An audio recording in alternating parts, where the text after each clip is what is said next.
Debate വിത്ത് സ്മൃതി പരുത്തിക്കാട്.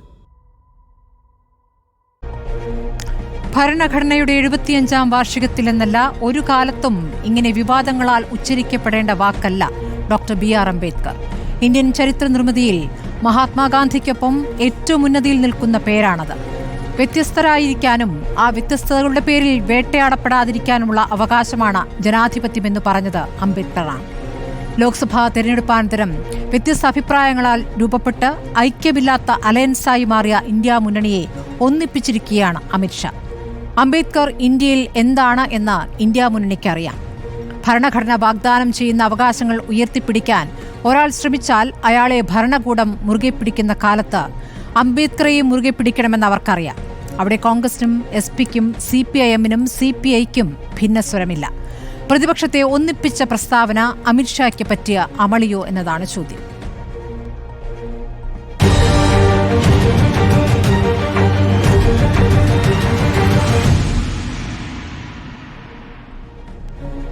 ചർച്ചയിൽ CPM പ്രതിനിധി doctor V. Sivadasan MP, advocate S. ജയസൂര്യനാണ് BJP-യിൽ നിന്നും, ഡോക്ടർ മോഹൻ വർഗീസ് രാഷ്ട്രീയ നിരീക്ഷകനും.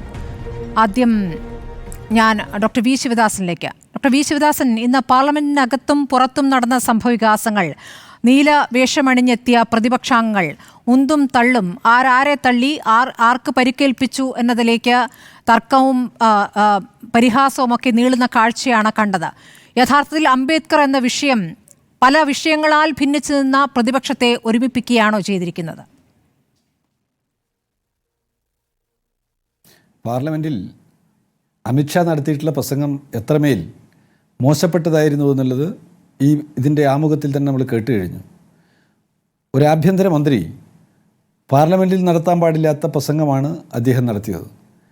രാജ്യത്തെ ജനതയുടെ ഏറ്റവും വലിയ സാമൂഹ്യ വിവേചനത്തിനെതിരായിട്ടുള്ള പോരാട്ടത്തിൻ്റെ പ്രതീകമാണ് അംബേദ്കർ. അദ്ദേഹത്തെ ഏറ്റവും മോശപ്പെട്ട നിലയിൽ അധിക്ഷേപിക്കുകയാണ് അമിത്ഷാ സഭയിൽ ചെയ്തിട്ടുള്ളത്. അതിനു പുറമെ അദ്ദേഹത്തിൻ്റെ പ്രസംഗത്തിൻ്റെ പൂർണ്ണാർത്ഥത്തിൽ കേട്ടാൽ മനസ്സിലാകും എത്രമാത്രം അരോചകമായിട്ടാണ് അദ്ദേഹം സഭയിൽ അംബേദ്കറിൻ്റെ പേരുച്ചരിച്ചത് എന്നുൾപ്പെടെ കാണാൻ കഴിയുന്ന കാര്യമാണ്.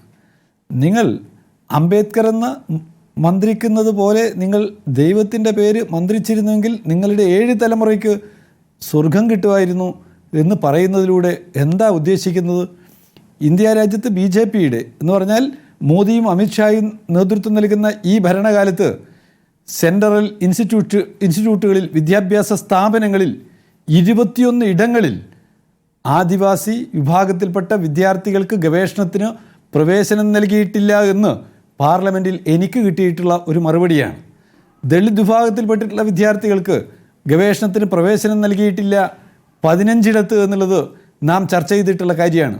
ഇങ്ങനെ ആദിവാസി വിഭാഗത്തിൽ നിന്ന്, ദളിത് വിഭാഗത്തിൽ നിന്ന് ഉയർന്നു വരുന്ന പ്രതിഭകളായിട്ടുള്ള ആളുകൾക്കുൾപ്പെടെ പ്രവേശനം നിഷേധിക്കപ്പെട്ടിട്ടുള്ള വാർത്തകൾ പല ഇൻസ്റ്റിറ്റ്യൂട്ടുകളിലും ഫീസ് അടക്കാൻ കഴിയാത്തതിൻ്റെ, അതുപോലെ പലവിധ പ്രയാസങ്ങളുടെ കാരണങ്ങളാൽ ആത്മഹത്യ ചെയ്യേണ്ടി വരുന്ന ദളിത് വിദ്യാർത്ഥികളുടെ വാർത്തകൾ കൊണ്ട് മുഖരിതമായിട്ടുള്ള ഒരു ഇന്ത്യയിലാണ് നാം ജീവിക്കുന്നത്. ഫെലോഷിപ്പുകൾ വെട്ടിക്കുറച്ചിട്ടുള്ള SC/ST വിദ്യാർത്ഥികളുടെ ഫെലോഷിപ്പുകൾ, രാജീവ് ഗാന്ധിയുടെ പേരിലുള്ള ഫെലോഷിപ്പുകൾ, ന്യൂനപക്ഷ വിദ്യാർത്ഥികൾക്ക് കൊടുക്കുന്ന മൗലാന ആസാദ് ഫെലോഷിപ്പ് തുടങ്ങിയവ വെട്ടിക്കുറച്ചത് ഈ നരേന്ദ്രമോദിയുടെയും അമിത്ഷായുടെയും ഭരണത്തിലാണ്. എന്ന് പറഞ്ഞാൽ സാമൂഹ്യനീതി എന്നുള്ളത് അംബേദ്കറിൻ്റെ ഹൃദയത്തിൽ അദ്ദേഹം കൊണ്ടു നടന്നിട്ടുള്ള ഒരു വികാരമാണ്.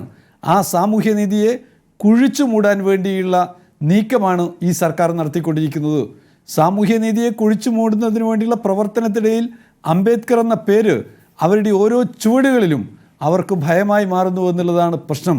അംബേദ്കർ മുന്നോട്ട് വച്ചിട്ടുള്ള സാമൂഹ്യനീതിയുടെ മുദ്രാവാക്യം ഈ രാജ്യത്ത് നടപ്പിലാക്കപ്പെടണമെന്ന് ആഗ്രഹിക്കുന്ന സകല മനുഷ്യരും അംബേദ്കറിനെ അപമാനിച്ച ഇദ്ദേഹത്തിൻ്റെ പ്രസംഗത്തിൽ പ്രതിഷേധം രേഖപ്പെടുത്താൻ മുന്നോട്ട് വരുമെന്നുള്ള കാര്യത്തിൽ നമുക്കാർക്കും ഒരു സംശയമില്ല.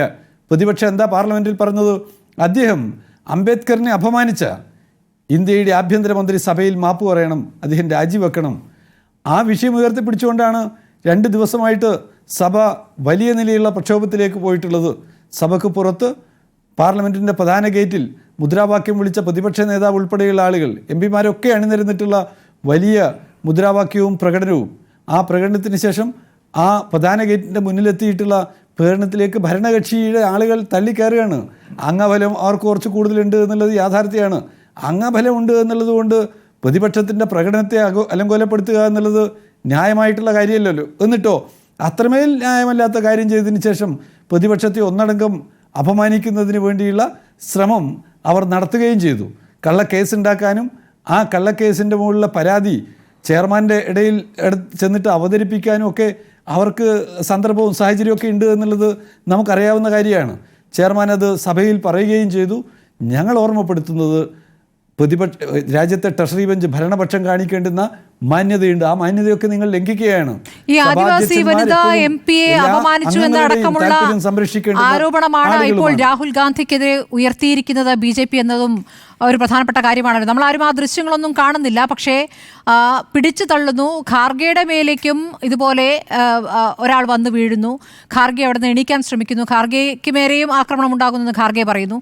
അപ്പുറത്ത് മറ്റൊരു പ്രായമുള്ള MP ആക്രമിക്കാൻ ശ്രമിച്ചു എന്നതാണ് രാഹുലിനെതിരെയുള്ള ആരോപണം. ദുബൈയുടെ പരസ്യ പ്രതികരണം അടക്കമുള്ള അവർ എക്സിലൂടെ പങ്കുവച്ചിരിക്കുന്നു ആ ദൃശ്യങ്ങൾ. അപ്പോൾ ആരെയാണ് ആക്രമിച്ചത്? ഇവിടെ ദൃശ്യങ്ങളൊക്കെ കാണുന്നതിന് അവിടെ ഓരോ പാർലമെൻറ്റ് അംഗത്തെയും നിരീക്ഷിക്കുന്നതിന് ഒരു പാർലമെൻറ്റ് അംഗത്തിന് 5 എന്ന നിലയിൽ ക്യാമറകൾ അവിടെ ഒരുക്കി വെച്ചിട്ടുണ്ടല്ലോ. ഓരോ മുക്കും മൂലയും ഒപ്പിയെടുക്കാനുള്ള ക്യാമറകളുണ്ട്.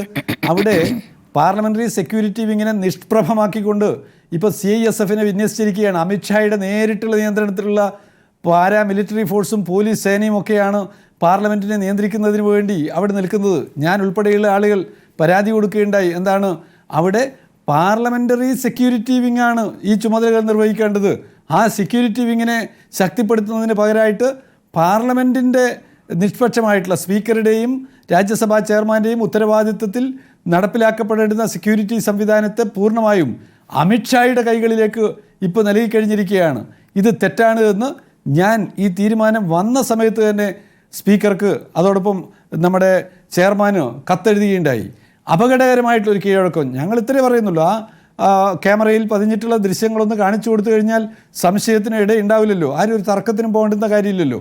ഓർമ്മപ്പെടുത്തുന്നത് ഏത് കളവും പറയാം, ഏത് കളവും പ്രചരിപ്പിക്കാം എന്ന നിലയിലേക്ക് BJP RSS സംഘം പോകുന്നത് നാം ഇതിനു മുമ്പും കണ്ടിട്ടുള്ളതാണ്.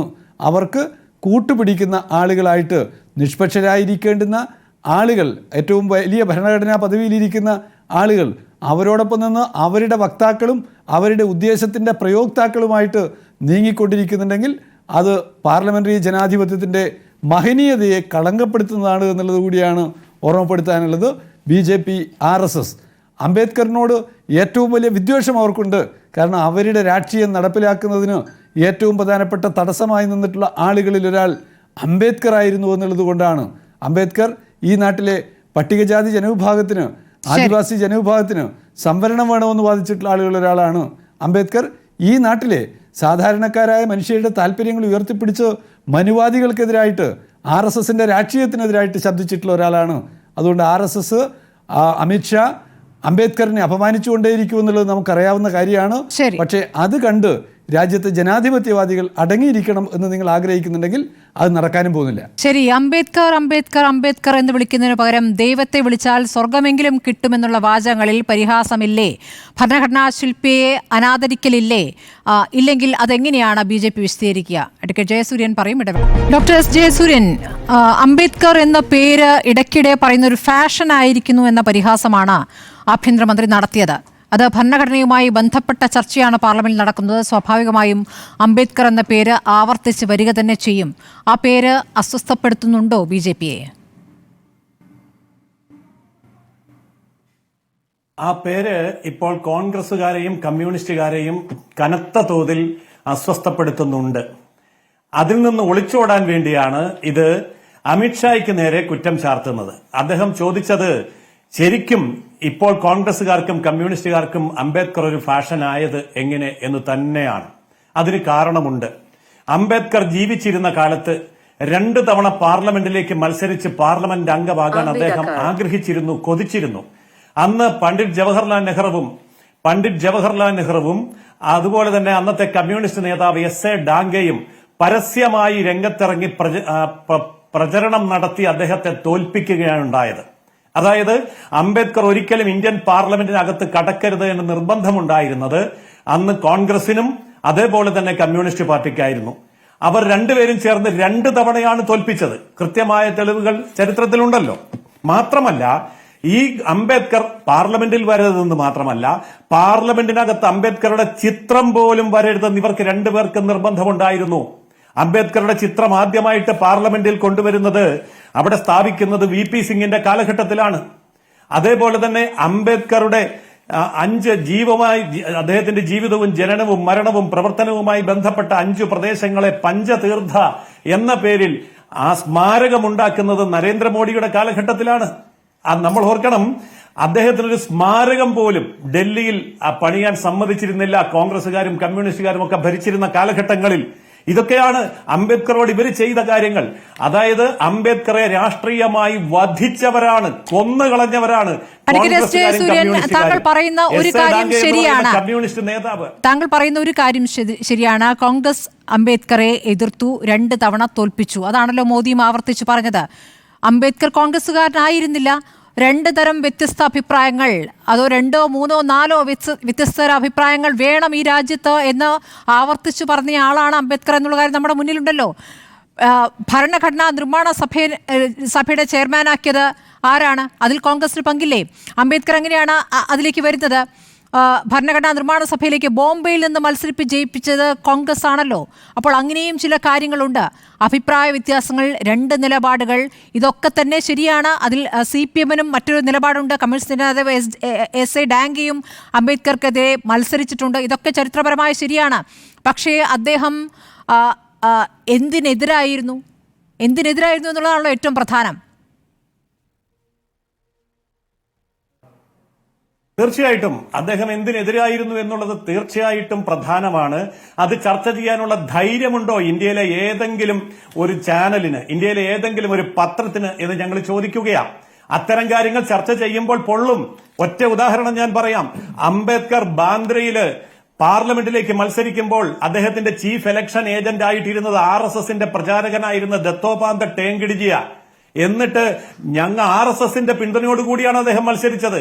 കോൺഗ്രസുകാരും കമ്മ്യൂണിസ്റ്റുകാരും അദ്ദേഹത്തെ പരാജയപ്പെടുത്താൻ നടത്തുകയായിരുന്നു. എന്നിട്ട് ഇന്ന് ആ BJPയും RSSുമാണ് അംബേദ്കറെ എതിർക്കുന്നതെന്ന് പ്രചരിപ്പിക്കാൻ വരുമ്പോ എന്നിട്ട് അദ്ദേഹം ഹിന്ദു രാജ്യവാദികൾക്കെതിരായിരുന്നോ അല്ലയോ? അത് അദ്ദേഹം ആവർത്തിച്ചു. അദ്ദേഹത്തിന്റെ പുസ്തകങ്ങൾ തന്നെ എഴുതിയിട്ടുള്ള കാര്യമാണ്. ഹിന്ദു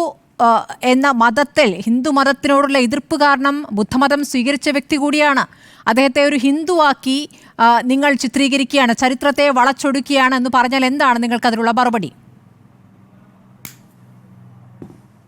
വ്യക്തമായ മറുപടിയുണ്ട്. ഹിന്ദു മതം എന്ന് പറയുന്നത് ഇന്ത്യയുടെ ദേശീയത എന്ന് പറയുന്നതിനെയും വ്യത്യസ്തമായി കാണാൻ അംബേദ്കർക്കുള്ള അവകാശത്തെ ഞങ്ങൾ അംഗീകരിക്കുകയും മാനിക്കുകയും ചെയ്യുന്നു. അംബേദ്കർ പറഞ്ഞ കാര്യം കൃത്യമായി പുറത്തു കൊണ്ടുവരുന്നതിൽ എഡിറ്റ് ചെയ്ത ചില ഭാഗങ്ങൾ മാത്രം പോരാ. അംബേദ്കർ വ്യക്തമായി മുസ്ലിമിനെ കുറിച്ച് പറഞ്ഞിട്ടുണ്ട്, ക്രിസ്ത്യാനിയെ കുറിച്ച് പറഞ്ഞിട്ടുണ്ട്, ആദിവാസിയെ കുറിച്ചും ദളിതിനെ കുറിച്ചും പറഞ്ഞിട്ടുണ്ട്. അതൊന്നും എന്താ ആരും മിണ്ടാത്തത്? ഈ പറഞ്ഞ ഭാഗം മുറിച്ചെടുത്ത് മാത്രം എന്താ അവതരിപ്പിക്കുന്നത്? അപ്പോൾ അംബേദ്കറുടെ ജീവചരിത്രം വായിക്കൂ, അംബേദ്കർ എഴുതിയിരിക്കുന്ന പുസ്തകങ്ങൾ വായിക്കൂ. എഴുതിയിരിക്കുന്ന പുസ്തകത്തിൽ ഹിന്ദു രാജ്യത്തെ പിന്തുണയ്ക്കുന്ന, ഹിന്ദുമതത്തെ പുകഴ്ത്തുന്ന ഏത് വാചകങ്ങളാണ് താങ്കൾക്ക് ചൂണ്ടിക്കാണിക്കാനാവുക? Riddles in Hinduism, annihilation of caste എന്ന അദ്ദേഹത്തിന്റെ പ്രശസ്തമായ 2 പുസ്തകങ്ങൾ, അതിൽ കൃത്യമായും ഹിന്ദുരാജ്യവാദത്തോട് പൂർണ്ണമായും അതിനെ നിരാകരിച്ചുകൊണ്ടുള്ള അദ്ദേഹത്തിന്റെ അഭിപ്രായങ്ങൾ വ്യക്തമായി പറയുന്നുണ്ട്, ഇല്ലേ? അല്ലാതെ ഞങ്ങൾ എന്തിനാ അതിനെ എതിർക്കണം? ഹിന്ദു രാജ്യത്തെ അംബേദ്കർ എതിർക്കുന്നോ ഇല്ലയോ എന്നത് ഞങ്ങൾക്കൊരു പ്രശ്നമേ അല്ല. അദ്ദേഹത്തിന് ഹിന്ദുവിനെ എതിർക്കാം, ഹിന്ദു രാജ്യത്തെ എതിർക്കാം, ആരെയും എതിർക്കാം. പക്ഷെ അദ്ദേഹം ഭാരതത്തെ എതിർത്തിരുന്നില്ല, ഇന്ത്യയെ എതിർത്തിരുന്നില്ല, നമ്മുടെ ഇതൊക്കെ എന്ത് വാദമാണ് അഡ്വക്കേറ്റ് എസ് ജയസൂര്യൻ? അംബേദ്കർ പാർലമെന്റിൽ ഹിന്ദു കോഡ് ബിൽ കൊണ്ടുവരിക എന്ന ആഗ്രഹത്തോടുകൂടി പ്രവർത്തിച്ച ആളായിരുന്നു. അതിന് അദ്ദേഹത്തിന് നെഹ്റുവിന്റെ പിന്തുണയുണ്ടായിരുന്നു. അതിൽ അദ്ദേഹത്തെ എതിർത്തത് ആരാണ്? ഭാരതീയ ജനതാ പാർട്ടിയുടെ പൂർവ്വരൂപമായ ഭാരതീയ ജനസംഘം നേതാവ് ശ്യാമപ്രസാദ് മുഖർജിയാണ് അതിശക്തമായി അതിനെ എതിർത്തിരുന്നത് എന്ന ചരിത്രം കൂടിയുണ്ടല്ലോ. അപ്പോൾ നിങ്ങളെ എതിർത്തിരുന്ന, നിങ്ങളുടെ ആശയങ്ങളെ പൂർണ്ണമായും എതിർത്തിരുന്ന ഒരു വ്യക്തിയെ നിങ്ങളുടെ പക്ഷത്തേക്കാക്കാൻ, നിങ്ങളുടെ സ്വന്തമാക്കാൻ നിങ്ങൾ നടത്തുന്ന വൃഥാശ്രമം എന്ന നിലയ്ക്കാണ് അതിനെ പ്രതിപക്ഷം കാണുന്നത്. നേരത്തെ സ്വാമി വിവേകാനന്ദന്റെ കാര്യത്തിൽ, പട്ടേലിന്റെ കാര്യത്തിലൊക്കെ നിങ്ങൾ സ്വീകരിച്ചിരിക്കുന്ന ഒരു സമീപനമുണ്ട്. ഞങ്ങളുടെ ആളാണ്, ഞങ്ങളുടെ നിലപാടാണ്, ഞങ്ങൾ ആ ആശയങ്ങളാണ് ഉൾക്കൊണ്ടത് എന്ന രൂപത്തിൽ അത് വ്യാഖ്യാനിക്കാൻ, അത് ഇപ്പോഴത്തെ സമൂഹത്തെ, പുതിയ സമൂഹത്തെ ആ രൂപത്തിൽ പരുവപ്പെടുത്താൻ അല്ലെങ്കിൽ അങ്ങനെ ബോധ്യപ്പെടുത്താനുള്ള ശ്രമം നിങ്ങൾ നടത്തുന്നു. അതിന്റെ തുടർച്ചയായിട്ട് അംബേദ്കറേയും ഇതാ കൊണ്ടുപോകാൻ പോകുന്നു എന്നതാണോ നിങ്ങളിപ്പോൾ ഉദ്ദേശിക്കുന്നത്? പക്ഷെ അതിൽ ആണ് ഒന്ന് അമിത്ഷായ്ക്ക് പാളിയത്. സ്മൃതി, എനിക്ക് മറുപടിയുണ്ട്. എന്നെ പറയാൻ അനുവദിക്കാമോ? എനിക്ക് കൃത്യമായ മറുപടി ഉണ്ട്. പറഞ്ഞോളൂ. അതായത് ഹിന്ദു രാഷ്ട്രവാദം എന്ന് പറയുന്നതിനെ, അതായത് ഹിന്ദുക്കൾ മാത്രമുള്ള രാഷ്ട്രം എന്നുള്ളതിനെ RSSും BJPയും ജനസംഘവും ഒന്നും അന്നും ഇന്നും അംഗീകരിക്കുന്നില്ല. ഹിന്ദുക്കൾ മാത്രമുള്ള രാജ്യം, മാത്രമുള്ള ഹിന്ദു രാഷ്ട്രം എന്നുള്ളത് ഞങ്ങൾ അന്നും ഇന്നും ഒരിക്കലും അംഗീകരിക്കുകയുമില്ല.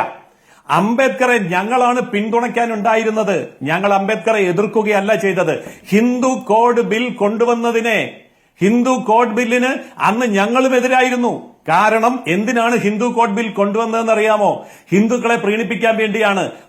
മുസ്ലിങ്ങൾക്ക് പാകിസ്ഥാൻ കൊടുത്തു, ഇനി ഹിന്ദുവിനെ സോപ്പിട്ട് കൂടെ നിർത്തണം, അതിന് ഹിന്ദു കോഡ് ബിൽ കൊണ്ടുവരണം. ആ ഹിന്ദു കോഡ് ബിൽ കൊണ്ടുവരുന്ന സമയത്ത് അംബേദ്കർ പറഞ്ഞത് എല്ലാവർക്കും വേണ്ടേ? ഇവിടെ ക്രിസ്ത്യാനിയില്ലേ, ഇവിടെ മുസ്ലിങ്ങളില്ലേ, ബാക്കി മുസ്ലിങ്ങൾ ഭാരതത്തിലുണ്ടല്ലോ, മറ്റു ജാതിക്കാരും മതക്കാരും ഉണ്ടല്ലോ, ഇനി ഇതൊന്നും ഇല്ലാത്തവരുണ്ടല്ലോ, അതുകൊണ്ട് പൊതുവായിട്ട് ഈ വിഷയം അവതരിപ്പിക്കണമെന്ന് പറഞ്ഞപ്പോൾ നെഹ്റു അതിന് തയ്യാറായിരുന്നില്ല. വളരെ തിരക്കിട്ട് ചർച്ച പോലുമില്ലാതെ ഹിന്ദു കോഡ് ബില്ലിന്റെ ഏതാനും ചില ഭാഗങ്ങൾ അവതരിപ്പിക്കാൻ അദ്ദേഹം തിടുക്കം കൂട്ടിയപ്പോഴാണ് അംബേദ്കർ എതിർത്തത്. ആ സമയത്ത് അതിനെ എതിർത്തവരാണ് ഞങ്ങളും. കാരണം ആ രീതിയിൽ വികലമായ ഒരു ഹിന്ദു കോഡ് ബില്ല് കൊണ്ട് ഗുണത്തെക്കാളേറെ ദോഷമാണ് ചെയ്യുക. അങ്ങനെ ഒരു ഹിന്ദു കോഡ് ബില്ല് വേണ്ട എന്ന് അംബേദ്കറും ഞങ്ങളും ഒരുപോലെ വാദിച്ചവരാണ്. അംബേദ്കറും ഞങ്ങളും എന്നില്ല. നിങ്ങൾ അപ്പുറത്ത് അംബേദ്കറും നെഹ്റുവുമായിരുന്നു. അന്ന് RSS വലിയ സമ്മേളനം നടത്തുന്നു ഡൽഹിയിൽ. 1949 അങ്ങനെ ഒരു സമ്മേളനം നടത്തുന്നു. അംബേദ്കറെ കഠിനമായി വിമർശിക്കുന്നു. അന്ന് അംബേദ്കറിന്റെ കോലം കത്തിച്ചു എന്നതടക്കം ചരിത്രങ്ങളിൽ പറയുന്നുണ്ട്. അത് രാമചന്ദ്ര ഗുഹയുടെ പുസ്തകത്തിലുണ്ട്. അപ്പോൾ ഇതൊക്കെ തെറ്റാണെന്നാണോ പറയുന്നത്? തീർച്ചയായിട്ടും രാമചന്ദ്ര ഗുഹയുടെ ഒരു പുസ്തകം മാത്രം വായിച്ചാൽ പോരല്ലോ, അദ്ദേഹത്തിന്റെ പുസ്തകങ്ങൾ വേറെയുമുണ്ടല്ലോ. അപ്പോൾ RSS പ്രചാരകനായിരുന്ന ദത്തോപാന്ത് ഠേംഗഡിജി അദ്ദേഹത്തിന്റെ ചീഫ് ഇലക്ഷൻ ഏജന്റായി നിന്നുകൊണ്ട് പ്രവർത്തിച്ചത് അദ്ദേഹത്തെ എതിർക്കാൻ വേണ്ടിയാണോ? അദ്ദേഹത്തെ പിന്തുണയ്ക്കുന്നത് കൊണ്ടാണല്ലോ കോൺഗ്രസിനും കമ്മ്യൂണിസ്റ്റിനും എതിരായിട്ട് RSSകാരന്റെ പ്രചാരകൻ തന്നെ ഈ അംബേദ്കറുടെ യഥാർത്ഥത്തിലുള്ള ചീഫ് ഇലക്ഷൻ ഏജന്റായിട്ട് വന്നത്. അപ്പോൾ അതെന്താ മറച്ചു വെക്കുന്നത്? ഞാൻ ഈ പറയുന്ന കാര്യവും ചരിത്രത്തിന്റെ ഭാഗമല്ലേ, വ്യക്തമായ രേഖകളില്ലേ? അവിടെ ഒരു കാര്യം വ്യക്തമാണല്ലോ, RSS പിന്തുണയുണ്ടായിരുന്നു. പ്രചാരകനെ വിട്ട് ചീഫ് ഇലക്ഷൻ ഏജന്റ് ആക്കിയ തെരഞ്ഞെടുപ്പിലാണ് അവിടെ അംബേദ്കർ മത്സരിച്ചിരുന്നത്. അപ്പോ അതും ചരിത്രത്തിന്റെ ഭാഗമല്ലേ? ആ ഭാഗം എന്തുകൊണ്ടാണ് ചർച്ച ചെയ്യാത്തത്? ശരി, ഇതിൽ കോൺഗ്രസുമായി ബന്ധപ്പെട്ട കാര്യങ്ങൾ, ചരിത്രത്തെ എങ്ങനെയാണ് കോൺഗ്രസ് കാണുന്നത്? അംബേദ്കറെ എങ്ങനെയാണ് ഇപ്പോഴത്തെ BJP നിരാകരിക്കുന്നത്? മുൻപ് ജനസംഘം എങ്ങനെ നിരാകരിച്ചു? ഡോക്ടർ മോഹൻ വർഗീസ്, ഭീകരതയുടെ ചേംബറാണ് ഹിന്ദുയിസം എന്നാണ് അംബേദ്കർ പറഞ്ഞിട്ടുള്ളത്. ഈ രാജ്യത്തിന് സംഭവിക്കാവുന്ന ഏറ്റവും വലിയ ദുരന്തം എന്നുള്ളത് ഹിന്ദു രാജ്യമാകുക എന്നതാണ് എന്നുകൂടി അദ്ദേഹം പറഞ്ഞു വെച്ചിട്ടുണ്ട്. അതിൻ്റെ ഒക്കെ ഫലമായിട്ടായിരിക്കുമോ അംബേദ്കർ എന്ന പേരിങ്ങനെ ആവർത്തിച്ച് പറയുന്നത് ഒരു ബുദ്ധിമുട്ടാകുന്നു എന്ന രൂപത്തിൽ ആഭ്യന്തരമന്ത്രി പ്രതികരിച്ചത്? പക്ഷേ ഇപ്പോൾ അഡ്വക്കേറ്റ് ജയസൂര്യൻ നേരെ തിരിച്ചാണ് പറയുന്നത്. അംബേദ്കർ ഞങ്ങളുടെ അംബേദ്കറാണ് എന്ന രൂപത്തിലാണ് പറയുന്നത്. അംബേദ്കറെ എല്ലാ കാലത്തും ഞങ്ങളാണ് പിന്തുണച്ചിട്ടുള്ളത് എന്ന വാദവും മുന്നോട്ട് വയ്ക്കുന്നു.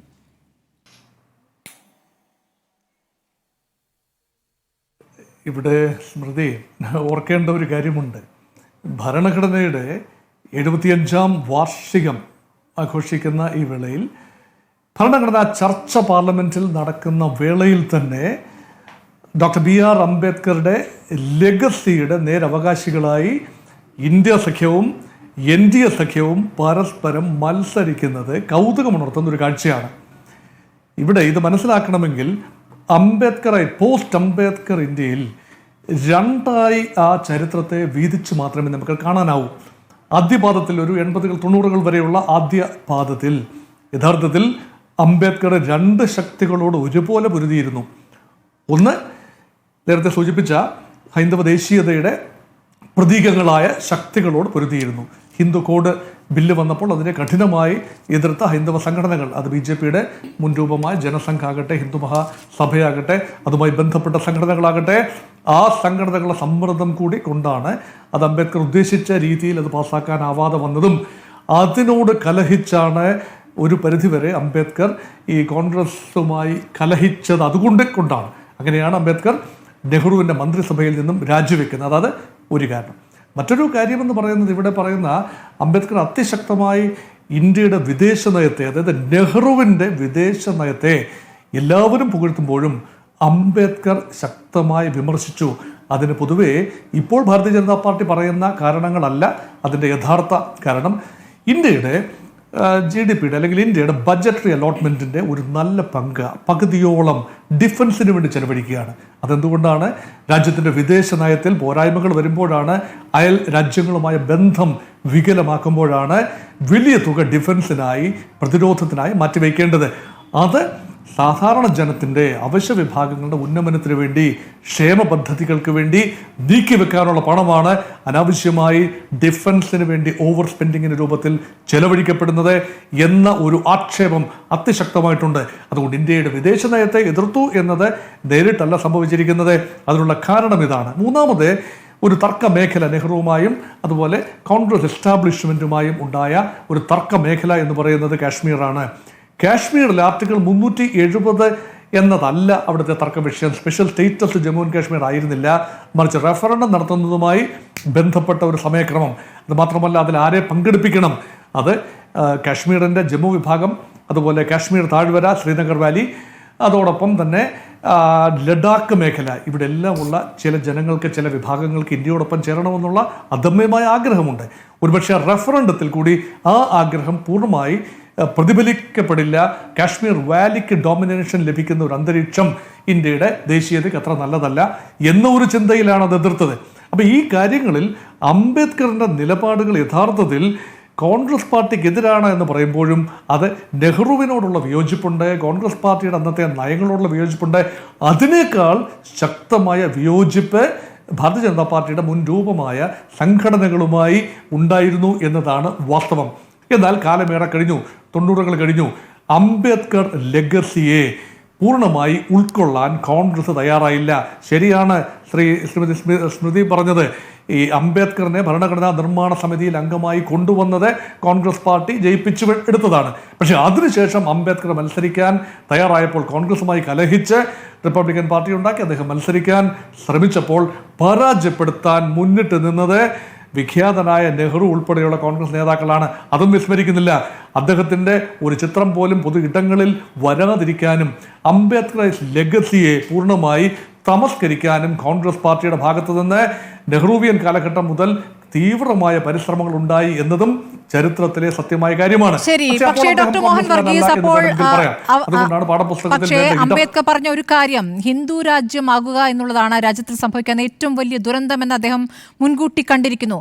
അപ്പോൾ അതിലേക്ക്, ആ രൂപത്തിലേക്ക് ചില കാര്യങ്ങൾ പോകുമ്പോൾ ഭരണഘടന ഉയർത്തിപ്പിടിച്ചാണല്ലോ കഴിഞ്ഞ ലോക്സഭാ തെരഞ്ഞെടുപ്പിൽ പ്രതിപക്ഷം ഈ തെരഞ്ഞെടുപ്പിനെ നേരിട്ടത്. ഭരണഘടനയുടെ ചെറു രൂപവുമായിട്ടാണല്ലോ രാഹുൽ ഗാന്ധി വോട്ട് തേടിയത്. അതിൻ്റെ തുടർച്ചയായി അംബേദ്കറുടെ വാചകങ്ങളെ, അംബേദ്കറുടെ ആശയങ്ങളാണ് ഈ കാലഘട്ടത്തിന് ആവശ്യം എന്ന തിരിച്ചറിവിലേക്ക് കോൺഗ്രസ് എത്തുന്നു എന്നുകൂടി അതിനെ വായിച്ചുകൂടെ? അങ്ങനെ വായിക്കണം, അങ്ങനെ വേണം വായിക്കാൻ. ഒരു കാലത്ത് അംബേദ്കറോട് പുലർത്തിയ അനീതി, അതിന് പ്രായശ്ചിത്തം ചെയ്യുന്ന കോൺഗ്രസ് പാർട്ടിയെയും സഖ്യകക്ഷികളായ ഇന്ത്യ മുന്നണിയിലെ കക്ഷികളെയും ഇപ്പോൾ കാണേണ്ടി വരുന്നു. അത് മാറി വന്ന ഒരു രാഷ്ട്രീയ ചിത്രമാണ്. പണ്ട് ദളിതുകളുടെ പിന്തുണ Congress party has taken it for granted. നോക്കൂ സ്മൃതി, 25% ഇന്ത്യക്കാർ ഒന്നുകിൽ ഷെഡ്യൂൾഡ് കാസ്റ്റ് വിഭാഗക്കാരാണ്, അല്ലെങ്കിൽ ഷെഡ്യൂൾഡ് ട്രൈബ് വിഭാഗക്കാരാണ്. ഇവർ വലിയൊരു കളക്റ്റീവ് വോട്ട് ബാങ്കാണ്. ദളിത് പാർട്ടികൾ ഒരുപാട് രംഗത്ത് വരികയും അസ്തമിക്കുകയും ചെയ്തു.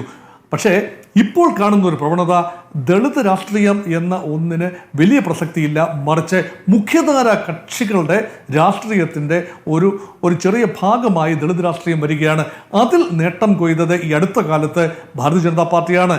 ഒരു വിശാല ഹിന്ദു ഐഡന്റിറ്റിയിലേക്ക് ദളിത് വിഭാഗക്കാരെയും ആദിവാസികളെയും അതുപോലെ OBC വിഭാഗക്കാരെയും ചേർത്ത് പിടിക്കുന്ന BJPയുടെ ഒരു രാഷ്ട്രീയ തന്ത്രം അത് വിജയം കണ്ടതുകൊണ്ടാണ് മോദിക്ക് 2014-ലും 19-ലും 24-ലും അധികാരത്തിൽ വരാൻ കഴിഞ്ഞത് എന്ന ഉത്തമ ബോധ്യമുണ്ട് BJPക്ക്. അതുകൊണ്ടാണ് അംബേദ്കറൈസ്ഡ് ലെഗസി അവകാശപ്പെടാൻ BJP ശ്രമിച്ചത്.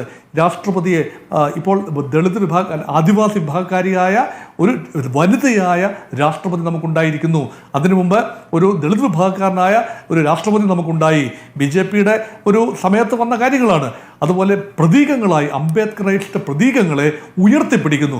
മഹാത്മാഗാന്ധിയുമായി ബന്ധപ്പെട്ട പ്രതീകങ്ങളെയും സർദാർ വല്ലഭായ് പട്ടേലുമായി ബന്ധപ്പെട്ട രൂപകങ്ങളെയും അതേപോലെ അംബേദ്കറൈസ്ഡ് രൂപകങ്ങളെയും ഉയർത്തിപ്പിടിക്കാൻ ഭാരതീയ ജനതാ പാർട്ടി ശ്രമിക്കുന്നത്. അങ്ങനെയെങ്കിൽ പ്രായോഗികമായി ചില കാര്യങ്ങൾ ചെയ്തത് BJP ആണല്ലോ ഡോക്ടർ മോഹൻ വർഗീസ്. അങ്ങനെ കൂടിയുണ്ടല്ലോ. അതാണ് നേരത്തെ അഡ്വക്കേറ്റ് ജയസൂര്യൻ ചൂണ്ടിക്കാണിച്ചത്. പാർലമെന്റിനകത്ത് ഒരു ചിത്രം പോലും ഉണ്ടായിരുന്നില്ല എന്ന്.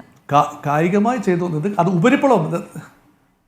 സ്മൃതി, ഇത് ഉപരിപ്ലവമായി ഒരു പ്രതിമ, ഏകതാ പ്രതിമ സ്ഥാപിച്ചത് കൊണ്ട് മാത്രം സർദാർ വല്ലഭായ് പട്ടേലിനെ BJPക്ക് വലിയ ആളാക്കാനാവില്ല. ഇത് പ്രതീകങ്ങളാണ്, പ്രതീകാത്മകമായി ചെയ്യുന്ന കാര്യങ്ങളാണ്. യഥാർത്ഥത്തിൽ അംബേദ്കറൈസ്ഡ് ലെഗസി എന്ന് പറയുന്നത് മതനിരപേക്ഷ ഭാരതം, അതോടൊപ്പം തന്നെ സാമൂഹ്യ സാമ്പത്തിക സുരക്ഷയിൽ അധിഷ്ഠിതമായ എല്ലാവരെയും ചേർത്ത് പിടിക്കുന്ന, പ്രത്യേകിച്ച് അവശ്യ വിഭാഗങ്ങളെ ചേർത്ത് പിടിക്കുന്ന ഭരണഘടനയുടെ അന്തസ്സ്. അതിൽ തന്നെ പ്രധാനം ഫ്രട്ടേണിറ്റി എന്ന് പറയുന്ന കോൺസെപ്റ്റാണ്, സാഹോദര്യം. അത് അംബേദ്കറിൻ്റെ വലിയ സംഭാവനയാണ്. അദ്ദേഹത്തിൻ്റെ ഒരു ബുദ്ധമത പശ്ചാത്തലവുമായി ബന്ധപ്പെട്ട ഒരു സംഭാവന കൂടിയാണ്, ആ കൺവിക്ഷനാണ്. ഈ സാഹോദര്യം ഒരു ഇപ്പോഴത്തെ അന്ന് അംബേദ്കർ കണ്ട ഒരു ഹൈന്ദവ ഘടനയിൽ ആ സാഹോദര്യം നഷ്ടപ്പെടുന്നു എന്ന ഒരു ചിന്തയിൽ നിന്നുകൊണ്ടാണ് അംബേദ്കർ ബുദ്ധമതത്തിലേക്ക് ചേർന്നതും ഒരുപക്ഷെ വലിയ രീതിയിൽ ആളുകളെ ആ ബുദ്ധമതത്തിലേക്ക് കൺവേർട്ട് ചെയ്യാൻ പ്രേരിപ്പിച്ചതും അതുകൊണ്ടാണ്. ആ വസ്തുത നിലനിൽക്കുന്നു. ഇപ്പോൾ ഹൈന്ദവ ദേശീയവാദികൾ അല്ലെങ്കിൽ ഹിന്ദു രാഷ്ട്രം അല്ലെങ്കിൽ ആ ഒരു മതരാഷ്ട്രവാദികൾ ഒരു പരിധിവരെ ഉയർത്തിപ്പിടിക്കുന്ന ആശയങ്ങളെ അന്ന് അതിശക്തമായി എതിർത്തിരുന്ന ഒരാളാണ് അംബേദ്കർ. എന്നാൽ അംബേദ്കറുമായി ബന്ധപ്പെട്ട പ്രതീകങ്ങളെ, ഒബ്ജക്റ്റുകളെ എല്ലാം സംരക്ഷിക്കുകയും അതിനെ വലിയ തോതിൽ പ്രൊജക്റ്റ് ചെയ്യുകയും ചെയ്യുന്നതും BJPയാണ്. അത് ഒരു പരിധിവരെ വോട്ട് ബാങ്ക് പൊളിറ്റിക്സിലാണ്. പക്ഷേ ആശയങ്ങളെ ഇപ്പോൾ വൈകി എങ്കിലും പറ്റിയ തെറ്റ് തിരിച്ചറിഞ്ഞ് ആശയങ്ങളെ ഉയർത്തിപ്പിടിക്കാനായി ഇന്ത്യ മുന്നണിയിലെ കക്ഷികൾ വരുന്നത്. അതിൻ്റെ ഏറ്റവും വലിയ ഉദാഹരണമാണ് ജാതി സെൻസസ് അല്ലേ. ജാതി സെൻസസ് അവശത അനുഭവിക്കുന്ന ജനവിഭാഗങ്ങളെ ജാതീയമായി ഐഡന്റിഫൈ ചെയ്ത് അവർക്കുള്ള സംവരണവുമായി ബന്ധപ്പെട്ട കാര്യങ്ങളിൽ പുനഃക്രമീകരണങ്ങൾ വേണമോ എന്ന ചിന്തയാണ്.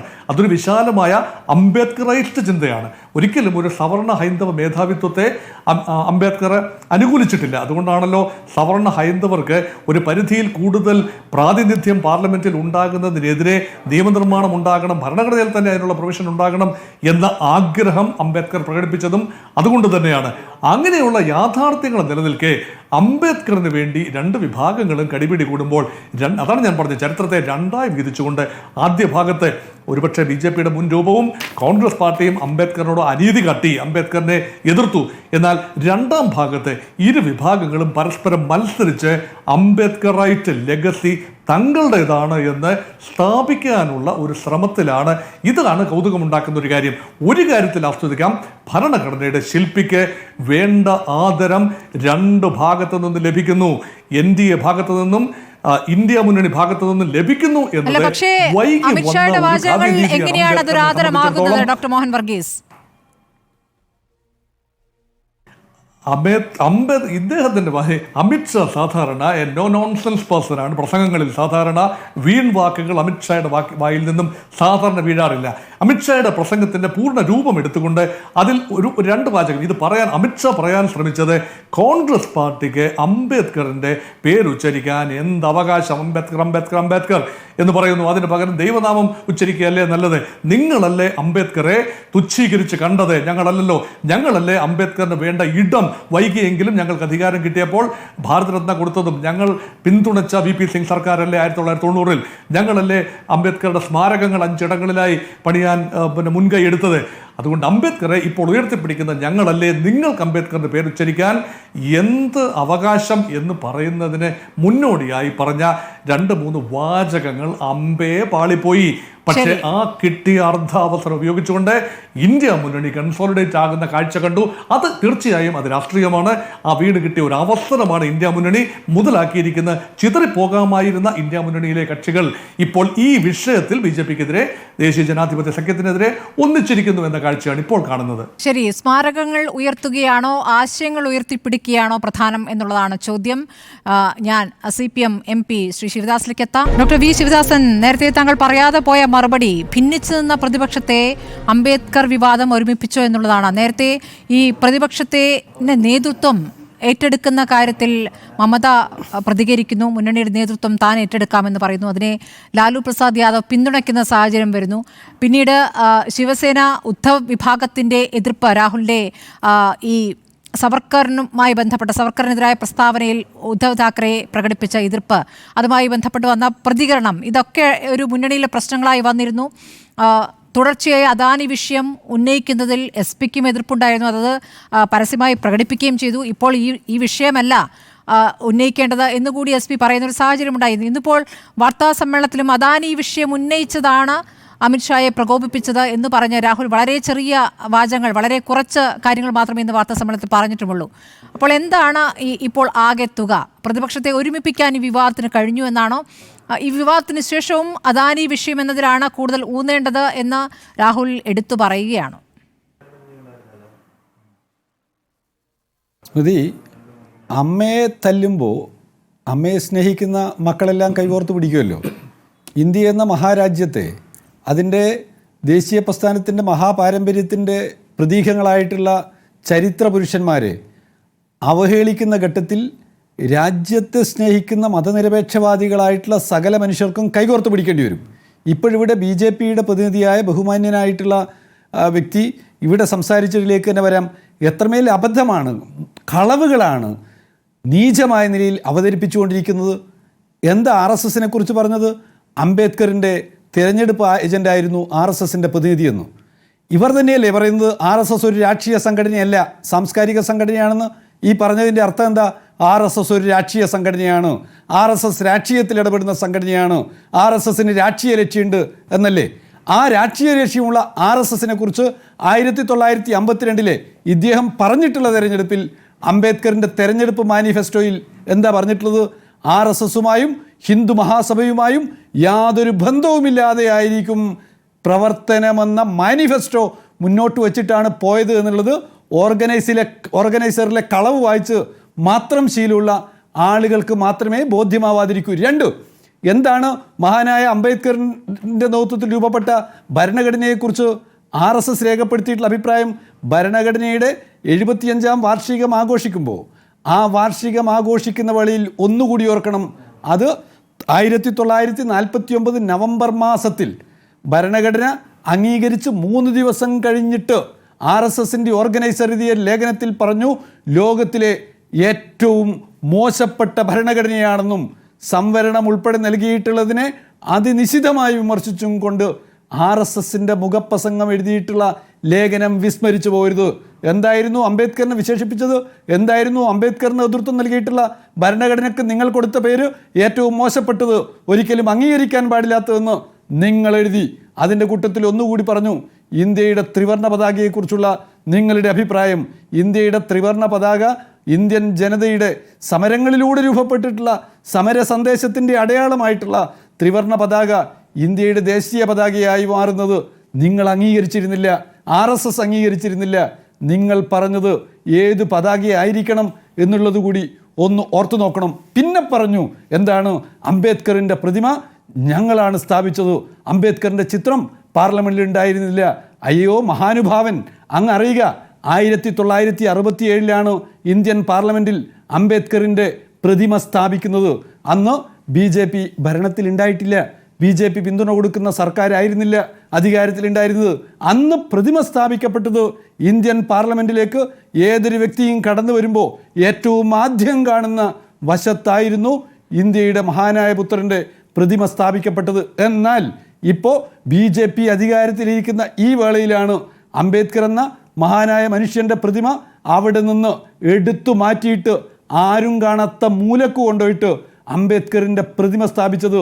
അങ്ങനെ അംബേദ്കറിൻ്റെ പ്രതിമ ഒരു രാത്രിയിൽ ആരും കാണാതെ പൊളിച്ചെടുത്ത് മറ്റൊരു സ്ഥലത്തേക്ക് നിങ്ങൾ കൊണ്ട് സ്ഥാപിക്കുന്നതിനായിട്ട് പാർലമെൻറ്റിലും പാർലമെൻറ്റിന് പുറത്തും മുദ്രാവാക്യം വിളിച്ച മനുഷ്യർ നിങ്ങളുടെ ഈ കൊടിയ നുണ അംഗീകരിക്കില്ല എന്ന് ഓർമ്മപ്പെടുത്തുകയാണ്. പിന്നെ അംബേദ്കർ എന്ന മഹാനായ മനുഷ്യനെക്കുറിച്ച് ഏറ്റവും ആധികാരികമായി പഠിക്കുകയും ഈ രാജ്യത്തെ വിദ്യാർത്ഥികളോടും ബഹുജനങ്ങളോടും അംബേദ്കറിൻ്റെ കൃതികളെക്കുറിച്ച് സംസാരിക്കുകയും ചെയ്തിട്ടുള്ള ആനന്ദ് തെക്കുംബ്ലെ എവിടെയാണ് നിങ്ങൾ അദ്ദേഹത്തിന് സ്ഥാനം കൊടുത്തത്? ജയിലറയിൽ. അദ്ദേഹം ചെയ്ത തെറ്റെന്താണ്? അംബേദ്കർ കൃതികളെക്കുറിച്ച് ഈ രാജ്യത്തിലെ ജനങ്ങളെ പഠിപ്പിച്ചു. ദളിത് ജനവിഭാഗത്തിൻ്റെ ഈ നാട്ടിലെ പ്രയാസം അനുഭവിക്കുന്ന മനുഷ്യരുടെ പ്രയാസങ്ങളെക്കുറിച്ച് സംസാരിച്ചു എന്നുള്ളതുകൊണ്ടല്ലേ അദ്ദേഹത്തെ നിങ്ങൾ ജയിലിലടച്ചത്? ഇനി എന്തെല്ലാം നമുക്കിവിടെ പറയാനുണ്ട്. ഇതാ നിങ്ങൾ നോക്കൂ, നിങ്ങൾ തന്നെ ഭരണഘടനയെക്കുറിച്ച് ഇന്നലകളിൽ പറഞ്ഞിട്ടുള്ളത് RSS അംബേദ്കറിനോട് എടുത്തിട്ടുള്ള സമീപനം ഇതൊക്കെ RSSൻ്റെ രാഷ്ട്രീയത്തിൻ്റെ എല്ലാ അർത്ഥത്തിലുമുള്ള ഒരു സമീപനത്തിൻ്റെ അടയാളപ്പെടുത്തലായിട്ട് നിൽക്കുകയാണ്. ഇനിയും ഒന്നുകൂടി ഓർമ്മപ്പെടുത്തുകയാണ്, അത് RSSൻ്റെ രാഷ്ട്രീയത്തോട് അംബേദ്കർ പുലർത്തിയിട്ടുള്ള നിശിതമായിട്ടുള്ള വിമർശനമാണ്. അത് ജാത്യാചാരത്താൽ മുഖരിതമായിട്ടുള്ള ഒരു രാജ്യത്തെ എല്ലാ അർത്ഥത്തിലും RSS ആ ജാത്യാചാരത്തെ ശക്തിപ്പെടുത്തുന്നു എന്നുള്ള അംബേദ്കറിൻ്റെ വിമർശനമാണ്. നിങ്ങൾ മഹത്തായിട്ടുള്ള ഭാരതത്തിൻ്റെ ഏത് ജാത്യാചാരത്തെ അടിസ്ഥാനപ്പെടുത്തിക്കൊണ്ടുള്ള ഒരു പൗരാണികതയെക്കുറിച്ച് പറഞ്ഞ് അതിനെ മഹത്വവൽക്കരിക്കുന്നവരാണ്. തൊഴിൽ ചെയ്യുന്നതിന് ജാതി ആയിക്കൊള്ളട്ടെ എന്ന് പറയുന്നവരാണ്. ജാതി അനുസരിച്ച് കുലത്തിൻ്റെ മഹിമയനുസരിച്ച് തൊഴിൽ നിശ്ചയിക്കപ്പെടട്ടെ എന്ന് പറയുന്നവരാണല്ലോ. എന്നാൽ അംബേദ്കർ അങ്ങനെയല്ല പറഞ്ഞത്. അംബേദ്കർ എന്താണ്? ഓരോ വ്യക്തിക്കും അയാളുടെ തൊഴിലും അയാളുടെ ജീവിതവും മഹനീയമാണ് എന്ന് തന്നെയാണ് അംബേദ്കർ പറഞ്ഞത്. കൂട്ടത്തിൽ അദ്ദേഹം പറഞ്ഞു, നമ്മുടെ ഭൂമി, കൃഷിഭൂമി, അത് ദേശസാൽക്കരിക്കുന്നതിനെക്കുറിച്ച് കൂടിയുള്ള കൂട്ടായ ഉത്തരവാദിത്വത്തിലൂടെയുള്ള കൃഷി ഉൾപ്പെടെയുള്ള കാര്യങ്ങൾ ആലോചിക്കണമെന്നാണ് അംബേദ്കർ പറഞ്ഞത്. ആ അംബേദ്കറിൻ്റെ വീക്ഷണവും RSSൻ്റെ വീക്ഷണവും രണ്ടും എത്രയോ വിദൂരങ്ങളിലാണ് കിടക്കുന്നത് എന്നുള്ളത് നല്ലതാണ്. ഹിന്ദു രാജ്യം എന്നൊരു ആശയം അങ്ങനെയൊന്നും നടപ്പാക്കാൻ BJP ആഗ്രഹിക്കുന്നില്ല എന്ന് കൂടി അദ്ദേഹം പറയുകയാണ്.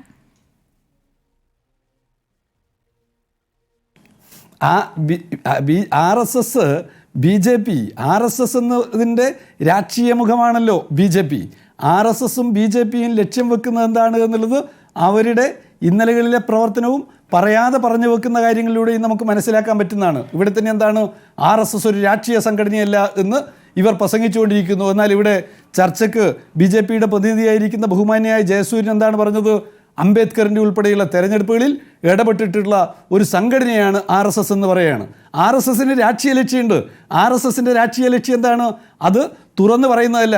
ലോകത്തിലെ എല്ലാ ഭീകരവാദ സംഘടനകൾക്കുള്ള ഒരു പൊതു സ്വഭാവം എന്താണ്? അത് ഒരു മിനിറ്റ് ഞാൻ ഒന്ന് പൂർത്തിയാക്കട്ടെ. ലോകത്തിലെ എല്ലാ ഭീകര സംഘടനകൾക്കും, അത് IS ആയിക്കൊള്ളട്ടെ അല്ലെങ്കിൽ ലക്ഷറി തോയ്ബയാവട്ടെ, ഇവരുടെയൊന്നും മെമ്പർഷിപ്പിലെ അംഗങ്ങളെക്കുറിച്ച് ഇവർ പുറത്ത് പറയാറില്ല. RSSൻ്റെ മെമ്പർഷിപ്പ് പട്ടിക നോക്കിക്കോ, നിങ്ങൾക്ക് മെമ്പർമാരുടെ ലിസ്റ്റ് നിങ്ങൾക്ക് ലഭ്യമാവില്ല. RSSൻ്റെ പ്രവർത്തന പദ്ധതിയെക്കുറിച്ച് അതിനെക്കുറിച്ച് കൃത്യമായൊരു ഡോക്യുമെൻ്റ് നിങ്ങൾക്ക് മനസ്സിലാക്കാൻ പറ്റില്ല. എന്നാൽ RSSൻ്റെ സ്ഥാപകരെന്ന് RSSൻ്റെ ദൈക്ഷണിക മുഖമെന്ന് പറയുന്നവരുടെ പുസ്തകങ്ങൾ എടുത്തു നോക്കിയാൽ നിങ്ങൾക്ക് കൃത്യമായി അതിനകത്ത് കാണാൻ കഴിയും RSS ലക്ഷ്യമിടുന്നത് ആരെയാണ്, എന്താണ് RSSൻ്റെ ഉദ്ദേശം എന്നുള്ളത്. അതുകൊണ്ട് അംബേദ്കറിനെ അപമാനിക്കുക എന്നുള്ളത്, അംബേദ്കറിനെ ചെറുതാക്കുക എന്നുള്ളത് RSSൻ്റെ പദ്ധതിയാണ്. അതാണ് മോദിയിലൂടെ അമിത്ഷായിലൂടെ ആരോപണങ്ങൾക്ക് അഡ്വക്കേറ്റ് ജയസൂര്യൻ മറുപടി നൽകും. അതോടൊപ്പം തന്നെ അംബേദ്കറുടെ ആശയങ്ങളെ ഉയർത്തിപ്പിടിക്കുന്നെങ്കിൽ എന്തിനാണ് ജാതി സെൻസസിനെ BJP എതിർക്കുന്നത്? ജാതി സെൻസസ് ജനങ്ങളെ ഭിന്നിപ്പിക്കാനാണ് എന്ന് ആവർത്തിച്ച് പറയുന്നത് എന്ന് കൂടി അദ്ദേഹം വിശദീകരിക്കും. അഡ്വക്കേറ്റ് ജയസൂര്യൻ, താങ്കളുടെ ഊഴമാണ്, മറുപടി നൽകാം. പച്ചക്കള്ളങ്ങൾ പടുത്തുകെട്ടി പ്രത്യയശാസ്ത്രം ഉണ്ടാക്കിയവരാണ് കമ്മ്യൂണിസ്റ്റുകാർ. അങ്ങനെ 56 രാജ്യങ്ങൾ ഭരിച്ചു. 52 രാജ്യങ്ങളും തകർത്ത് പാളീസാക്കി പട്ടിണിയിലേക്ക് വിട്ട കമ്മ്യൂണിസം ഇന്ത്യയിൽ പാർലമെന്റിലെ ഏറ്റവും വലിയ പ്രതിപക്ഷ കക്ഷിയായിട്ട് വളർന്നതാ. ഇന്നത്തെ അവസ്ഥ എന്താ? ഒരു ഓട്ടോറിക്ഷയെ കൊള്ളാനുള്ള MPമാരില്ലാത്ത അവസ്ഥയിലെത്തി. എന്തുകൊണ്ടെന്നാൽ അവരുടെ പ്രത്യയശാസ്ത്രം അമ്പേ പരാജയമായിരുന്നു. ഭാരതത്തെക്കുറിച്ചുള്ള അവരുടെ കാഴ്ചപ്പാട് അമ്പേ വികലമായിരുന്നു. ഇന്ത്യക്ക് സ്വാതന്ത്ര്യം കിട്ടിയിട്ടില്ല എന്നും ആഗസ്റ്റ് 15 എന്ന് പറയുന്നത് ആപത്ത് 15 പാടി നടന്നു ഒരു പതിറ്റാണ്ട് കാലം. അവസാനം സോവിയറ്റ് യൂണിയൻ വന്ന് ചെവിക്ക് പിടിച്ചിട്ട് സ്വാതന്ത്ര്യം കിട്ടിയടാന്ന് പറഞ്ഞപ്പോഴാണ് കമ്മ്യൂണിസ്റ്റ് പാർട്ടിക്ക് സ്വാതന്ത്ര്യം കിട്ടിയത്. ഇന്ത്യയെ 16 കഷണങ്ങളാക്കി തിരിച്ച് 16 രാജ്യങ്ങളായിട്ട് സ്വാതന്ത്ര്യം കൊടുക്കണമെന്ന് പറഞ്ഞ പ്രസ്ഥാനമാണ് കമ്മ്യൂണിസ്റ്റ് പ്രസ്ഥാനം. ആ കമ്മ്യൂണിസ്റ്റ് പ്രസ്ഥാനത്തിന് ദേശീയതയെക്കുറിച്ചും ഭാരതീയതയെക്കുറിച്ചും മഹത്തായ പാരമ്പര്യത്തെക്കുറിച്ചും പറയാൻ യാതൊരു അവകാശവുമില്ല. ഇനി നമ്മൾ ഈ കമ്മ്യൂണിസ്റ്റ് പാർട്ടിയെ കുറ്റപ്പെടുത്തേണ്ട കാര്യമൊന്നുമില്ല. കാരണം കുറ്റപ്പെടുത്താൻ മാത്രം ഈ സാധനം ബാക്കിയില്ല, അപ്പാടെ പോയി കഴിഞ്ഞിരിക്കുന്നു.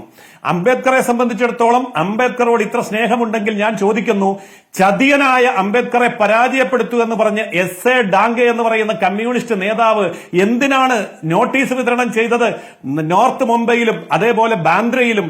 ഈ ചോദ്യത്തിനും കമ്മ്യൂണിസ്റ്റുകാരന് ഇന്നും മറുപടിയില്ലല്ലോ. അപ്പോൾ ദത്തോബാന്ത ഠേങ്കഡ്ജി എന്ന് പറയുന്ന RSS പ്രചാരകൻ അദ്ദേഹത്തിന്റെ ബാന്ദ്രയിലെ 1954 ഇലക്ഷനിലെ ചീഫ് ഏജന്റായിട്ടിരുന്നത്. തെറ്റിദ്ധരിക്കൊന്നും വേണ്ട, RSSന് രാഷ്ട്രീയ പാർട്ടിയില്ല, അതിന്റെ രാഷ്ട്രീയ പാർട്ടി BJP-യാ. പക്ഷെ RSSന് രാഷ്ട്രീയമുണ്ട്, രാഷ്ട്രീയ സ്വയം സേവക സംഘം എന്ന് തന്നെയാണ് അതിന്റെ പൂർണ്ണ രൂപം. അപ്പൊ രാഷ്ട്രത്തിന് ആവശ്യം വരുന്ന സമയത്ത് ഏത് സമയത്ത് എവിടെ ഇടപെടണമോ അവിടെ ഇടപെട്ടിരിക്കും. അതുകൊണ്ടാണ് കമ്മ്യൂണിസ്റ്റുകാരും കോൺഗ്രസുകാരും ഒന്നിച്ചെതിർത്ത് അംബേദ്കറെ പരാജയപ്പെടുത്താൻ ബാന്ദ്രയിൽ നടത്തിയ നീക്കത്തെ പരാജയപ്പെടുത്താൻ വേണ്ടി അന്ന് RSS പ്രചാരകനായ BMSന്റെ അഖിലേന്ത്യാ അധ്യക്ഷനും സ്ഥാപകനുമൊക്കെ ആയിരുന്ന ദത്തോബാന്ത ഠേങ്കഡി അന്ന് ചീഫ് ഇലക്ഷൻ ഏജന്റായി മാറിയത്. അത് ഞങ്ങൾ ചെയ്തു, അത് ഞങ്ങൾ ചെയ്യും. പക്ഷെ ഒരു കാര്യം ഞാൻ വ്യക്തമായി പറയുന്നു, ഹിന്ദു രാഷ്ട്രം എന്ന് ഞങ്ങൾ അന്നും ഇന്നും പറയുന്നത് ഹിന്ദുക്കൾ മാത്രമുള്ള രാഷ്ട്രമല്ല. ഈ രാജ്യത്ത് ക്രിസ്ത്യാനിയും മുസ്ലിമും ഹിന്ദുവും കമ്മ്യൂണിസ്റ്റുകാരും നിരീശ്വരവാദിയും എല്ലാവരും ഉണ്ടായിരിക്കണം. പക്ഷെ അവർക്ക് ദേശീയത ഉണ്ടായിരിക്കണം. കമ്മ്യൂണിസ്റ്റുകാരനെ പോലെ ദേശീയത തള്ളിക്കളയുന്നവരെയല്ല, അല്ലെങ്കിൽ ഇസ്ലാമിക തീവ്രവാദികൾ പൊളിറ്റിക്കൽ ഇസ്ലാമിനെ പോലെ ദേശീയതയെ തള്ളിക്കളയുന്നവരല്ല. ദേശീയതയെ അംഗീകരിക്കുന്ന എല്ലാവരും ഭാരതീയരാണ്, ഹിന്ദുക്കളാണ്. ഇത് ഞങ്ങളുടെ നിർവചനമാണ്. ഈ കാര്യം ഭാരതം അംഗീകരിച്ചു എന്നുള്ളതിന്റെ ഏറ്റവും വലിയ തെളിവാണ് ഏറ്റവും കൂടുതൽ പട്ടികജാതി MP-മാർ MLA-മാർ, ഏറ്റവും കൂടുതൽ പട്ടികവർഗ MLA-മാർ MP-മാർ, ഏറ്റവും കൂടുതൽ ആദിവാസി MLA-മാർ MP-മാർ മന്ത്രിമാർ, ഏറ്റവും കൂടുതൽ ദളിത് MP-മാർ MLA-മാർ മന്ത്രിമാർ. ഇത് ഇന്ന് CPM-ലല്ല, കോൺഗ്രസിലല്ല ഉള്ളത്. ഇത് ഇന്ന് ഉള്ളത് BJP-യിലാണ്. അതേപോലെ തന്നെ പ്രധാനമന്ത്രി, അതേപോലെ പ്രസിഡന്റ്, എല്ലാ മേഖലകളിലും. എന്തുകൊണ്ടാണ് നമുക്ക് ഇത്രയും വലിയ മുന്നേറ്റമുണ്ടായത്? BJP-ക്ക് നിങ്ങൾ ഈ പറയുന്ന പിന്നോക്ക ആദിവാസി ദളിത് ജനവിഭാഗങ്ങൾ അവർക്ക് ജാതി സെൻസസിനെ എന്തുകൊണ്ട് എതിർക്കുന്നു? ജാതി സെൻസസിനെ ഞങ്ങളാണ് കൊണ്ടുവന്നത്. ഞങ്ങൾ അതിനെ എതിർക്കുന്നില്ല. ഞങ്ങളത് നടപ്പാക്കുക തന്നെ ചെയ്യും. ഒരു സംശയവും വേണ്ട ആ കാര്യത്തിൽ. ജാതി സെൻസസിനെ എതിർക്കുന്നില്ല അല്ല എങ്കിൽ RSSന്റെ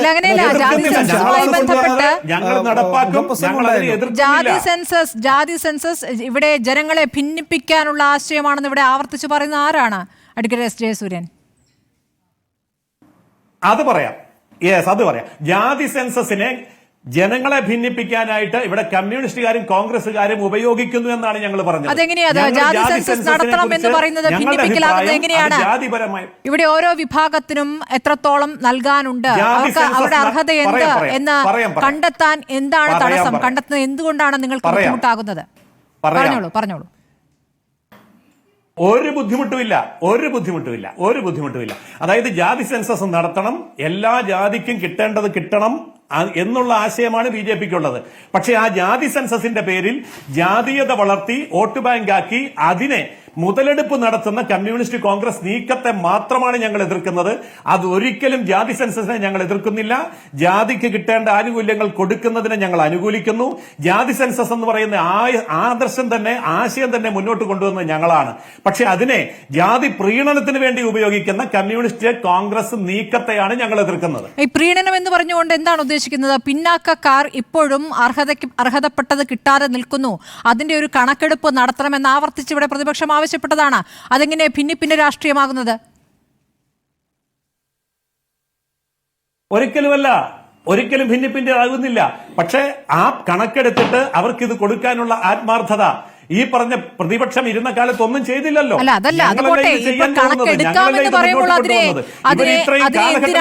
എന്നുള്ളതാണല്ലോ ചോദ്യം. കണക്കെടുക്കാൻ പാടില്ല എന്ന രൂപത്തിലേക്ക് എന്തിനാണ് വരുന്നത്? എതിർക്കുന്നില്ല. എതിർക്കുന്നില്ല. കണക്കെടുക്കാൻ പാടില്ല എന്ന് പറയുന്നില്ല, അതിനെ എതിർക്കുന്നില്ല. സെൻസസ് വരുന്നുണ്ടല്ലോ, അപ്പൊ കണക്കെടുക്കുമല്ലോ. മാത്രമല്ല അതിൽ കൂടുതൽ കാര്യങ്ങൾ ചെയ്യാനുണ്ടെങ്കിൽ അത് ചെയ്യുമല്ലോ എന്ന് തന്നെയാണ് ഞങ്ങൾ പറയുന്നത്. ഞങ്ങൾ അതിനെ എതിർക്കുന്നതേയില്ല. ഇവരാണ് എതിർക്കുന്നത്. ഇവരാണതിനെ കൃത്യമായിട്ടും ജാതി പ്രീണനത്തിന് വേണ്ടി, വർഗീയ പ്രീണനത്തിന് വേണ്ടി ഉപയോഗിക്കുന്നത്. ഈ ആശയം കൊണ്ടുവന്ന് ഞങ്ങളാണ് അത് ഞങ്ങൾ നടപ്പാക്കുകയും ചെയ്യും. അതിന്റെ പേരിൽ വോട്ട് ബാങ്ക് രാഷ്ട്രീയം കളിക്കുന്ന കമ്മ്യൂണിസ്റ്റ് കോൺഗ്രസ് നീക്കത്തെയാണ് ഞങ്ങൾ എതിർക്കുന്നത്. ശരി, ഡോക്ടർ മോഹൻ വർഗീസ്, ഈ ചർച്ച നമുക്ക് എങ്ങനെ അവസാനിപ്പിക്കണം? ഇപ്പോൾ ഈ അംബേദ്കറുമായി ബന്ധപ്പെട്ട്, ഭരണഘടനയുമായി ബന്ധപ്പെട്ട്, ഭരണഘടനയുടെ 75-ാം വാർഷികവുമായി ബന്ധപ്പെട്ട് നടന്ന ചർച്ചകൾ ഏറ്റവും ഒടുവിൽ അവസാനിച്ചിരിക്കുന്നത് നിങ്ങൾ എന്നെ മാന്തി, നിങ്ങൾ എന്നെ പിച്ചി എന്ന് പറഞ്ഞാണല്ലോ അവസാനിച്ചിരിക്കുന്നത്. നാളെ ഇത് ഏത് രൂപത്തിലാണ് ഇനി പാർലമെന്റിൽ ഉന്നയിക്കപ്പെടുക എന്നാണ് താങ്കൾ കരുതുന്നത്? നാളത്തോടുകൂടി സമ്മേളനം അവസാനിക്കുകയാണ്. നാളെ ഞാൻ 2 മുദ്രാവാക്യങ്ങൾ പ്രതീക്ഷിക്കുന്നു. ഒരു വശത്ത് ജയ് ശ്രീറാം മുദ്രാവാക്യം ഉയരുമ്പോൾ മറുപക്ഷത്തെ ജയ് ഭീം മുദ്രാവാക്യം ഉയരുകയും അത് നാളുകളുടെ രാഷ്ട്രീയത്തിന് തുടക്കമാവുകയും ചെയ്യും എങ്കിൽ അതാണ് ഇനിയുള്ള നാളുകളിൽ ഒരുപക്ഷെ ആ രീതിയിലുള്ള നറേറ്റീവ്സ് ആണ് ഉണ്ടാകുന്നത് എങ്കിൽ ഇതൊരു ടേണിംഗ് പോയിന്റ് ആണ്. അംബേദ്കർ എന്നത് ഒരു പുതിയ രാഷ്ട്രീയ തുടക്കത്തിന്റെ ഒരു നാന്ദിയായി വേണമെങ്കിൽ കരുതാം. ആ രീതിയിലേക്കായിരിക്കും ഒരുപക്ഷെ നാളെ മുതലുള്ള, ഇന്നു മുതലുള്ള രാഷ്ട്രീയം മുന്നോട്ട് പോകാൻ പോകുന്നത്. ശ്രീമതി, ജയ് ഭീം മുദ്രാവാക്യം നിങ്ങൾ വിളിക്കുമോ? പ്രിയങ്ക ഗാന്ധി വെല്ലുവിളിക്കുന്നുണ്ട്. അഡ്വക്കേറ്റ് ജയസൂര്യൻ, വിളിക്കുമോ? തീർച്ചയായിട്ടും ഞങ്ങളെ വിളിക്കാനുണ്ടാകുള്ളൂ. ഈ പ്രിയങ്കയൊന്നും കാണുകയല്ല. അവര് മുസ്ലിം രാജ്യത്തിന് വേണ്ടി മുദ്രാവാക്യം വിളിക്കും, അത്രേ ഉള്ളൂ. ഇസ്ലാമിക സ്റ്റേറ്റിന് വേണ്ടി മുദ്രാവാക്യം വിളിക്കും, അത്രേ ഉള്ളൂ. ജയ് ഭീം വിളിക്കാൻ ഞങ്ങളെ ഉണ്ടാകുള്ളൂ. കാരണം അംബേദ്കർ കൃത്യമായി പറഞ്ഞിട്ടുണ്ട്, മുസ്ലിങ്ങളെ ഈ രാജ്യത്തിനകത്ത് വെച്ചുകൊണ്ടിരുന്നാൽ ഈ രാജ്യം വീണ്ടും പിളർക്കുമെന്ന്. അംബേദ്കറാ പറഞ്ഞ, ഞങ്ങളല്ല. അതെന്താ ചർച്ച ചെയ്യാത്ത? അംബേദ്കർ പറഞ്ഞ അംബേദ്കറെ അവസാനം വർഗീയവാദിയാക്കി കോൺഗ്രസിന് ചർച്ച ചെയ്യാൻ ശരി, അംബേദ്കറെ അവസാനം വർഗീയവാദിയാക്കി. അംബേദ്കർ പറഞ്ഞാണ് ഇവിടെ ഹിന്ദു രാഷ്ട്രം എന്നുള്ളതാണ് ഏറ്റവും വലിയ അപകടം. ഹിന്ദുരാഷ്ട്രമാണ് ഏറ്റവും വലിയ അപകടം എന്നാണ് അംബേദ്കർ പറഞ്ഞത് എന്നത് വിസ്മരിച്ചു പോകരുത്. ചർച്ച ചെയ്യൂ. ആ കാര്യങ്ങൾ കൃത്യമായും ചർച്ച ചെയ്യാൻ കോൺഗ്രസിന് തയ്യാറുണ്ടോ എന്ന ചോദ്യം ഞങ്ങൾ ഉയർത്തും. ആ കാര്യങ്ങൾ ലോക്സഭയിൽ ചർച്ച ചെയ്യേണ്ടി വരും, പൊതുസമൂഹത്തിൽ ചർച്ച ചെയ്യേണ്ടി വരും.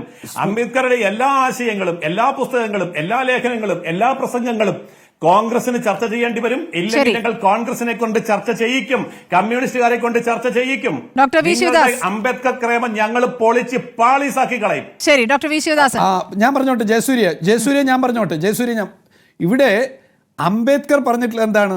ഹിന്ദുരാഷ്ട്രവാദികളാണ് ഈ രാജ്യത്തിൻ്റെ ഏറ്റവും വലിയ ശത്രുക്കളെന്നാണ്. അങ്ങനെ പറഞ്ഞിട്ടുള്ള ഒരാളെ എങ്ങനെയാണ് തലകീഴായി അദ്ദേഹത്തിൻ്റെ ദാർശനിക കാഴ്ചപ്പാടിനെ മാറ്റിമറിക്കുന്നത് എന്നുള്ളതാണ് നാം കാണുന്നത്.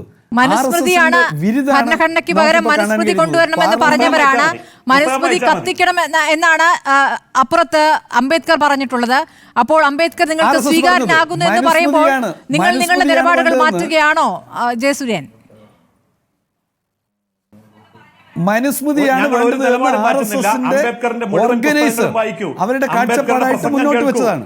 അംബേദ്കർ രാജിവെച്ചുകൊണ്ട്, മന്ത്രിസഭയിൽ നിന്ന് രാജിവെച്ചുകൊണ്ട് അംബേദ്കർ നടത്തിയ പ്രസംഗം മാത്രം ഒന്ന് കേട്ടാൽ മതി. സ്മൃതി, നമുക്ക് അദ്ദേഹം രാജിവെച്ച ശേഷമുള്ള പ്രസംഗം വേണമെങ്കിൽ ഒരു ചർച്ചയ്ക്കെടുക്കാം. അന്ന് ഇവരെയൊക്കെ ഒന്ന് ചർച്ചയ്ക്ക് കിട്ടിയാൽ മതി. അംബേദ്കർ പറഞ്ഞ എല്ലാ കാര്യങ്ങളും ചർച്ച ചെയ്യണം, എല്ലാ പുസ്തകവും ചർച്ച ചെയ്യണം, അദ്ദേഹത്തിന്റെ എല്ലാ പ്രസംഗങ്ങളും ചർച്ച ചെയ്യണം. ശരി, അംബേദ്കർ പറഞ്ഞ എല്ലാ കാര്യങ്ങളിലേക്കും ചർച്ച ചെയ്യണമെന്നൊരു നിലപാടിലേക്ക് നിങ്ങൾ കൂടി എത്തുന്നുണ്ടെങ്കിൽ അതൊരു പോസിറ്റീവായ സൂചനയാണ്. അഡ്വക്കേറ്റ് ജയസൂര്യൻ, വളരെ നന്ദി. Doctor V Sivadasan, advocate S Jayasuryan, doctor Mohan Varghese ചർച്ചയിൽ പങ്കെടുത്തതിന്.